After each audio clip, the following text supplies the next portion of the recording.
going. It's gonna be about old DJ Vlad acting like he's Columbo or Beretta or something, or like he's solving the crime. He ain't solved. I'm gonna repeat this again. He has not solved Tupac's deletion or Biggie's, anybody's. Yeah, Kiefer D came on his show and ran his mouth, and I still don't know why. I mean, yeah, you got so-called immunity. Now listen, this is something you need to take heed of. Because if there was an admit to a certain amount of guilt, but it was protected in court order and what have you, then Kiefer D might get Bill Cosby in Vegas. He might get maybe to walk. I don't think so, because they are so set in having him as the marksman and that he's the one. And Vegas loves to get brothers. Think about OJ. I mean, they like to act like they solve stuff. The story never was believable with a white Cadillac on the Vegas Strip. Never was believable. You know, I saw this Greg Caden, this one dude, detective, talking about if Suge had a talk back in 96 would have been solved. I don't think so. And I refuse to hear any white officer or anybody say anything that you can't justify all this time. You can't.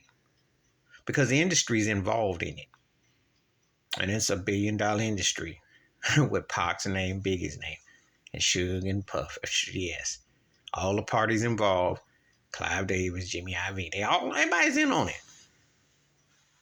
You know, you sell an artist to sell an agenda, to promote a lifestyle, to promote agenda, to sell merch, to do this.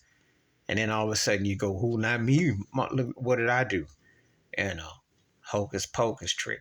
Yeah, no intentions of solving these cases. Because the two dead ninjas who were thugging and, you know, and how they sell it to the burbs, even though the burb kids listen to it and the families do too. And they've been making mad cheddar off their shirts, imagery, all the things you can imagine. Don't be surprised if we see a Tupac and a Biggie coaster somebody's drinking off of, please. Well, anyway, DJ Vlad loves to get people caught up and loves to instigate and all that. You ain't no detective. You're a cat who does a half-hearted job. You get some good guests. I give him that. Get some real interesting people on his show to communicate. I'll give him that. But as detective work, you're just basically about as deep as Geraldo Rivera. Because basically, DJ Vlad is the Geraldo Rivera of these YouTube streets. Basically. And you remember what was in Al Capone's vault.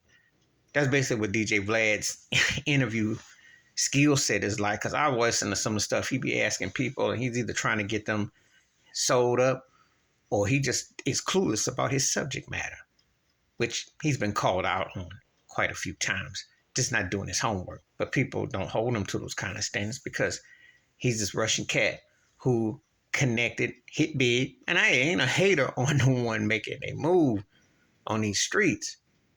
But basically, he's the Geraldo Rivera of these YouTube streets. And you know how the Al Capone vault turned out. And he is just because Kiefer D did some talking. But Kiefer D would have talked to anybody almost. And that's the sad part. You know, I got another video where I'm going to talk about the Kiefer D and the industry and why surviving R. Kelly is going to take down some more people, because there are going to be some more stuff that is all tied to that 90s and on. This ain't hardly over. And there's way more going on with this. Please hit like, subscribe, welcome thoughts, comments. And I do respond. Thank you. Wash your hands. Keep your mind clear. Watch out for another. And share the video if you like it. I'm out. Peace.